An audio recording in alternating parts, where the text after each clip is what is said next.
दोस्तों, good evening. नमस्कार। आप सभी का जो एक बार फिर से बहुत बहुत स्वागत है आप सभी के अपने यूट्यूब चैनल परीक्षा की शिक्षा में।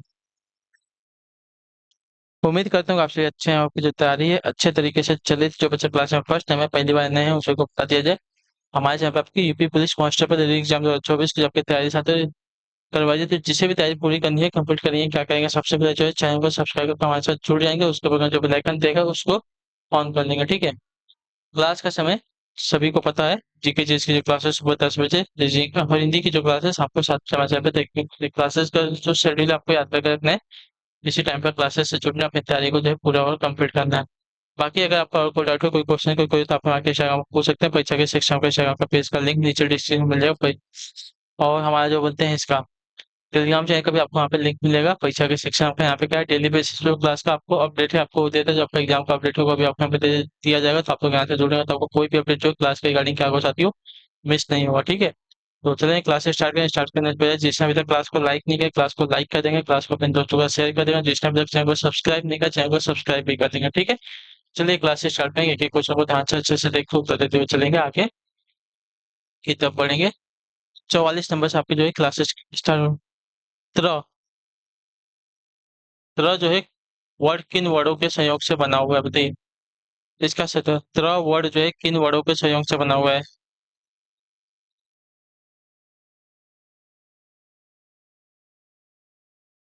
आपका राइट आंसर होती हो। त में हलंत है ये वाला, और र, ठीक है।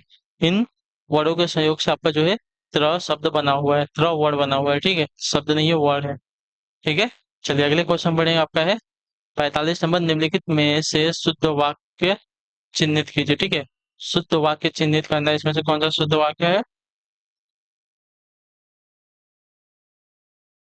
तो उसके प्राण निकल गए। उसके प्राण निकल गए, ये वाला वाक्य जो दिया गया है, ये वाला विकल्प आपका शुद्ध हो जाएगा, ठीक है। उसके प्राण निकल गए। प्राण आपका सदैव बहुवचन में प्रयोग होता है, ये बात याद रखिएगा, ठीक है। तो निकल गए होगा, निकल गया नहीं। उसके प्राण पखेरु उड़ गए, ये भी गलत है, ये भी गलत है, ठीक है। अगला क्वेश्चन आपका 46 नंबर। निम्न में से निषेधात्मक वाक्य चुनना है, ठीक है। निषेधात्मक वाक्य कौन सा हो जाएगा यहाँ पे? तो मैं आज बाजार नहीं जाऊंगा, ठीक है। ये वाला वाक्य जो दिएगा आपका निषेधात्मक वाक्य है, ठीक है। मैं आज बाजार नहीं जाऊंगा, मतलब पहले ही उसने बता दिया है कि मैं आज बाजार नहीं जाने वाला हूँ, ठीक है। चलिए, ये आपका निषेधात्मक वाक्य हो जाएगा, ठीक है। अगले क्वेश्चन की तरफ बढ़ते हैं। आपका 47 नंबर क्या देगा है? अनेकार्थिक शब्द नाग का निम्नलिखित में से एक अर्थ क्या है? अनेकार्थिक शब्द नाग का निम्नलिखित में से एक अर्थ क्या है? तो नाग का एक अर्थ आपका हो जाएगा साथी यहाँ पे, देखिए, हाथी, सर्प, पर्वत तथा बादल, ठीक है। तो यहाँ पे हाथी दिएगा तो हाथी आपका राइट आंसर हो जाएगा, ठीक है। हाथी, सर्प, सर्प, पर्वत तथा बादल आपके क्या है? नागे के पर्यायवाची शब्द है। अगले क्वेश्चन बढ़ेंगे आपका 48। भानुदय शब्द का संधि विच्छेद क्या होगा, बताइए।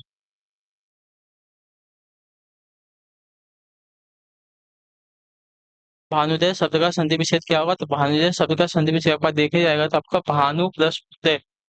भानु प्लस उदय कौन सा वाला? ये वाला, ठीक है। आपका राइट आंसर हो जाएगा, ठीक है। क्लियर चुके इसके बारे में। भानु प्लस उदय संधि विच्छेद आपका सही संधि है भानुदय का। और ये आपका क्या है? ये आपका दीर्घ स्वर संधि है, ठीक है। चलिए अगले क्वेश्चन बढ़ेंगे। आपका है 49 नंबर। आनंद दास का पोथा उपन्यास के रचयिता बताइए। अनाम, अच्छा, अनाम दास का पोथा, ठीक है। अनाम दास का पोथा उपन्यास के लेखक रचयिता कौन है? तो इसका राइट आंसर आपका हो जाएगा साथियों, हजारी प्रसाद द्विवेदी, ठीक है। जो आपका शीला विकल्प देगा साथियों, आपका राइट आंसर अनाम दास का पोथा उपन्यास के रचयिता आपके हजारी प्रसाद द्विवेदी जी हैं, ठीक है। जो आपका दिया गया यहाँ पे शीला विकल्प आपका राइट आंसर। अगले क्वेश्चन बढ़ेगा आपका 50 नंबर। अव्यय की परिभाषा किस विकल्प में है, बताइए। अव्यय की परिभाषा जो है किस विकल्प में है? तो अव्यय की परिभाषा जो है किस विकल्प में है? तो देखिए, जिस शब्द का रूप हमेशा एक सा रहे उसे आपका अव्यय कहते हैं, ठीक है। जिस शब्द का रूप हमेशा एक सा रहे उसको अव्यय कहते हैं। अव्यय की परिभाषा ये है, तो जो आपका सी विकल्प देगा साथियों आपका राइट आंसर होगा। ठीक है। अगला क्वेश्चन आपका 51 नंबर। दाहिना का तत्सम क्या बताइए? दाहिना, दाहिना का तत्सम क्या? तो देखिए दाहिना का तत्सम आपका यहाँ पे दक्षिण होता है, दक्षिण। ठीक है। तो दाहिना का तत्सम आपका दक्षिण होता है। क्लियर है? अगला है आपका 52 नंबर। बताइएगा एडिशन निम्नलिखित शब्दों में से एक शब्द पुल्लिंग है उसे बताइए। ठीक है। पुल्लिंग शब्द यहाँ पे कौन सा हमको बताना है। ठीक। तो बुढ़ापा है, जड़ता है, घटना है और दया है। तो यहाँ पे देखिए बुढ़ापा, पा दिया गया है, बुढ़ापा। बुढ़ापा एक आपका पुल्लिंग शब्द है। ठीक है। क्लियर है? तो आपका ये विकल्प देगा आपका आइडेंस होगा। जड़ता, घटना और दया ये आपका स्त्रीलिंग शब्द है। अगले क्वेश्चन पढ़ेंगे आपका है 53 नंबर। निम्नलिखित में से सकर्मक क्रिया का वाक्य क्या है? सकर्मक क्रिया का वाक्य कौन सा है?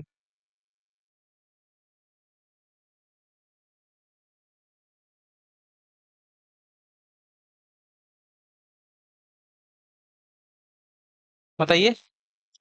तो बालिका निबंध लिखती है। ठीक है। बालिका निबंध लिखती है, ये आपका क्या है? सकर्मक क्रिया का वाक्य है। जहां पे आपका कर्म आएगा वहां पे आपकी सकर्मक क्रिया आ जाएगी। ठीक है। क्लियर है इसके बारे में? चलिए।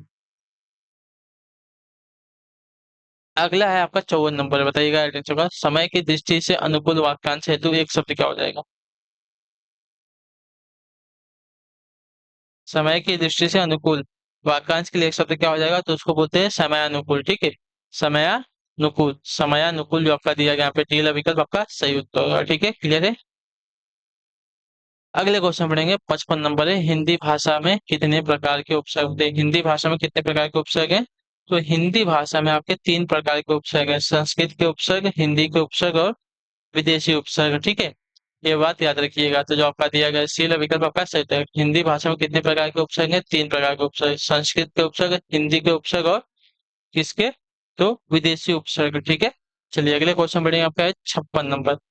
जयद्रथ वध खंड काव्य के रचनाकार को बताइए। जयद्रथ वध खंड काव्य के रचनाकार कौन है?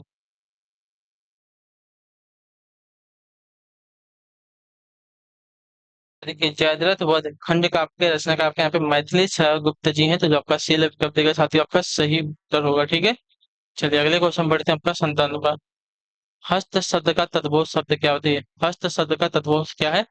देखिए हस्त शब्द का तद्भव अगर देखा जाएगा तो आपका आइडेंस हो जाएगा साथी यहाँ पे हाथ। ठीक है। हस्त शब्द का तद्भव आपका यहाँ पे हाथ होता है। तो जो आपका दिया गया साथियों की ये वाला विकल्प आपका राइट आंसर हो जाएगा। ठीक क्लियर। अगले क्वेश्चन का पढ़ेंगे आपका है 58 नंबर। कुछ लड़के जा चुके हैं, कुछ लड़के जा चुके हैं, इस वाक्य में शब्द कुछ के विशेषण का भेद होते हैं। कुछ आपका कैसा विशेषण है?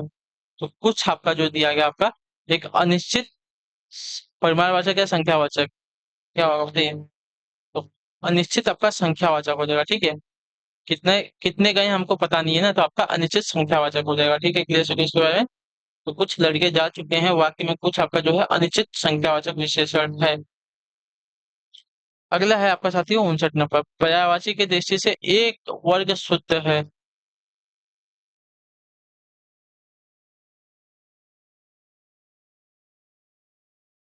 सही है। पर्यायवाची की दृष्टि से एक वर्ग शुद्ध है, कौन सा वर्ग? तो देखिए घर, निकेतन, आयतन, निलय, ये सभी के सभी जो है एक दूसरे के पर्यायवाची शब्द है। ठीक है। घर, निकेतन, आयतन और निलय, निलय से को सभी के इसके बारे में सब एक ही वर्ग के पर्यायवाची शब्द हैं। ठीक है। अगले क्वेश्चन पढ़ते हैं आपका 60 नंबर। शुद्ध वर्तनी का चयन कीजिए। ठीक है।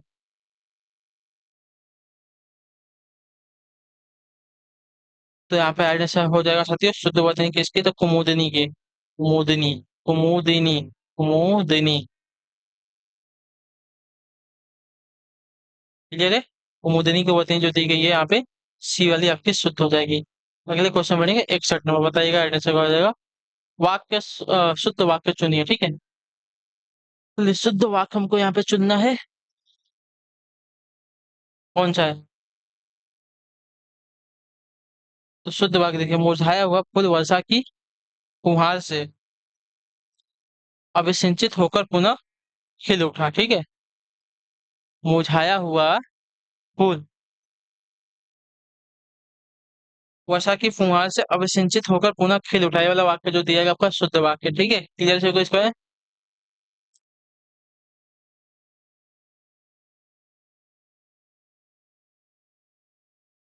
अगला है आपका 62 नंबर है। लो या लतिका भी भर आई। क्या देगा? लो या लतिका भी भर लाई, मधु मुकुल नवल रस गागरी। उपयुक्त का उपयुक्त उदाहरण किसका है?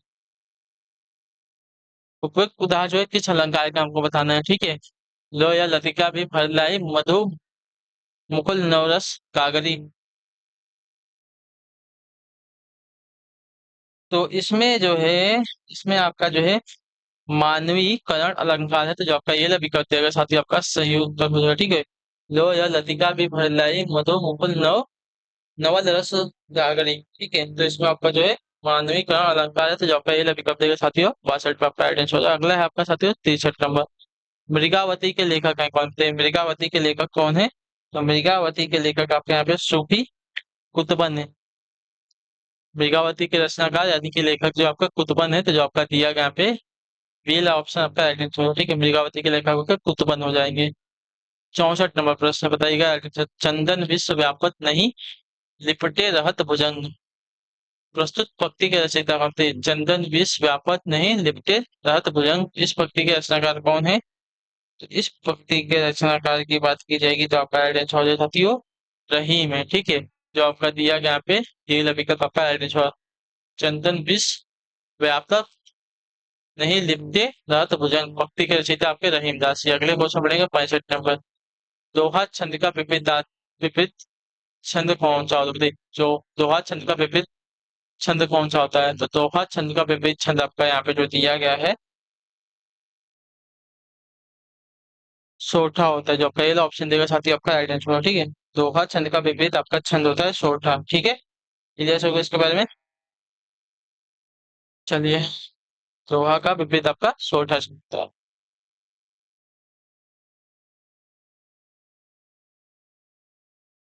अगले क्वेश्चन बढ़ेगा आपका है 66 नंबर। सड़ायन शब्द किस समास का होता है? सड़ायन शब्द जो है किस शब्द का उड़ा है? तो सड़ायन यानी कि छ आनंद यानी कि मुख है जिसके, यानी कि शिव पुत्र की बात हो रही है यहाँ पे, तो आपको बहुप्रिय समास का उदाहरण हो जाएगा। ठीक है, क्लियर क्लियर से तो जो आपका दिया गया बिल विकल्प आपका राइट आंसर हो जाएगा। ठीक है, सड़ायन का समास विग्रह हो जाएगा छ आनंद यानी कि मुख है जिसके, यहाँ पे शिव पुत्र की बात हुई तो आपका हो जाएगा सर बहुप्रिय समास। पहला और दूसरा दोनों ही पद मिलकर प्रधान नहीं होते हैं, दोनों ही पद मिलकर किसी तीसरे पद की ओर से आएगा तो आपका तीसरा पद प्रधान होता है, वहां पे आपका बहुब्रीहि समास होता है। ठीक है, चलिए अगले क्वेश्चन बढ़ेगा आपका है 67 नंबर। निम्न में से किस वाक्य में विराम चिन्हों का सही प्रयोग हुआ है? आप शायद पटना के रहने वाले हैं। आप शायद पटना के रहने वाले हैं, ये वाला वाक्य जो दिया गया है पहला वाला वाक्य आपका शुद्ध है। ठीक है, क्लियर होगा इसके बारे में। ये प्रश्नवाचक चिन्ह यहाँ पे नहीं आएगा, विस्मयादिबोधक चिन्ह भी नहीं आएगा, ये भी गलत हो जाएगा। ठीक है, अगला क्वेश्चन 68 नंबर। चौपाई दोहा चौपाई सवया छोटा आदि की प्रथमावली के अंत में निम्न में से कौन सा विराम चिन्ह प्रयोग होता है? बताइए। दोहा चौपाई सवया छोटा आदि के प्रथमावली के अंत में कौन सा विराम चिन्ह प्रयोग होता है?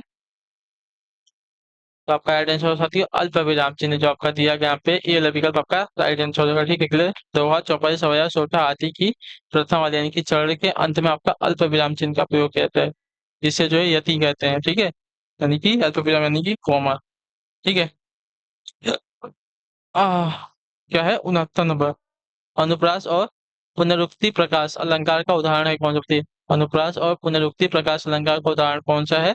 तो देखिए, अनुप्रास और पुनरुक्ति प्रकाश अलंकार का उदाहरण आपका जो दिया गया है पात बड़ी शहरी सकल सुत बारे बारे। ये जो अनुप्रास और पुनरुक्ति प्रकाश अलंकार का उदाहरण है। ठीक है, क्लियर है। इसमें आपका सकल सुत यानी कि अनुप्रास अलंकार है, और बारे बारे यानी कि पुनरावृत्ति प्रकाश अलंकार भी है, ठीक है। चलिए अगले क्वेश्चन पढ़ेंगे, आपका है 70 नंबर। साहित्य गुंजन, साहित्य गुंजन नामक साहित्यिक पत्रिका कहाँ से प्रकाशित हुई बताइए। साहित्य गुंजन नामक साहित्यिक पत्रिका कहाँ से प्रकाशित हुई है? तो ये जो प्रकाशित हुई है साथी आपकी इंदौर से, ठीक है। जो आपका डील अभी कब देगा, आपका सही उत्तर साहित्य गुंजन नामक साहित्यिक पत्रिका आपकी जो है इंदौर से प्रकाशित हुई थी। अगला क्वेश्चन आपका 71 नंबर। सीमित सीमित क्षेत्र में बोली जाने वाली भाषा को क्या कहा जाता है?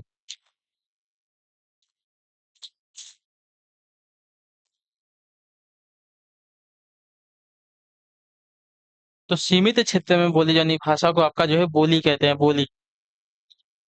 सी ऑप्शन जो दिया आपका सही उत्तर। अगले क्वेश्चन पढ़ेंगे, आपका है 72 नंबर। किस शब्द में री स्वर नहीं है? कृपा, कृष्णा, दृष्टि, रिवाज।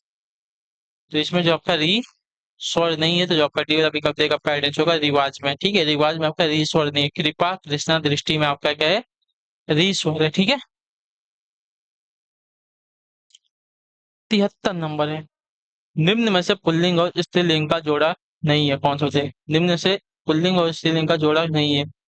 मोटा, मोटी, धोबी, धोबिन, दान, दाता, दानी, तेल, तेलिन। तो दाता का आपका क्या हो जाएगा? गलत हो जाएगा, ठीक है। दाता दानी आपका पुल्लिंग स्त्रीलिंग का जोड़ा गलत है। इसका जो ये होगा, दाता का दात्री होता है, ठीक है। दानी नहीं होता, तो ये वाला जो आपका दिया गया आपका राइट आंसर हो जाएगा। इसका जो है दात्री होता है, ठीक है। दानी नहीं होता है। चलिए 74 74 नंबर। दुखी क्यों होते हो जब भगवान देता है तो रिक्त स्थान देता है? मुहावरे द्वारा रिक्त स्थान की पूर्ति कीजिए। दुखी क्यों होते हो जब भगवान देता है तो क्या करता है? ठोकर खाकर, छक्के छुड़ाकर, छप्पर फाड़ कर, तोड़ जोड़ कर। तो आपका राइट आंसर होता है छप्पर फाड़ कर देता है, ठीक है। जो आपका दिया गया है विकल्प आपका राइट आंसर, ठीक है। रिक्त स्थान की पूर्ति जो है, रिक्त स्थान की पूर्ति के लिए सही हुआ आपका छप्पर फाड़ कर होगा। दुखी क्यों होते हो जब भगवान देता है तो छप्पर फाड़ कर देता है। अगला क्वेश्चन आपका है 75 नंबर। मुझे विश्वास है कि आप अवश्य आएंगे। इस वाक्य में प्रकार पहचाने, वाक्य का प्रचार पहचानिए, ठीक है। सरल वाक्य, मिश्र वाक्य है, संयुक्त वाक्य है, कोई भी नहीं। तो मुझे विश्वास है, ठीक है। आपका पहला वाक्य हो गया कि आप अवश्य आएंगे। ये आपका दूसरा वाक्य हो गया, तो यहाँ पे आपको हो जाए साथियों मिश्र वाक्य। पहले वाक्य के ऊपर जो है दूसरा वाक्य क्या है? आश्रित है, ठीक है। मुझे विश्वास है कि आप अवश्य आए, ठीक है। तो आपका मिश्र वाक्य हो जाएगा। तो यहीं पे आपकी जो क्लास है आज की हिंदी की पूरी होती है। आई होप कि आपको जो क्लास आती है अच्छी लगी। अच्छी लगी क्लास को लाइक कर दिया, चैनल पर पहले चैनल को जो है सब्सक्राइब कर दीजिए, और हमें जो है कमेंट करते हैं क्लास के बारे में, जो आपको क्लास कैसी लगी। बाकी आपका कोई भी डाउट होगा नीचे कमेंट करके पूछ लिएगा, उसका आंसर हम जरूर देंगे आपको। तो हम आपसे मिलते हैं आपकी अगली क्लास में, तब तक के लिए टाटा बाय बाय, जय हिंद जय भारत। आपसे क्लास से जुड़ने के लिए बहुत बहुत ही धन्यवाद साथियों।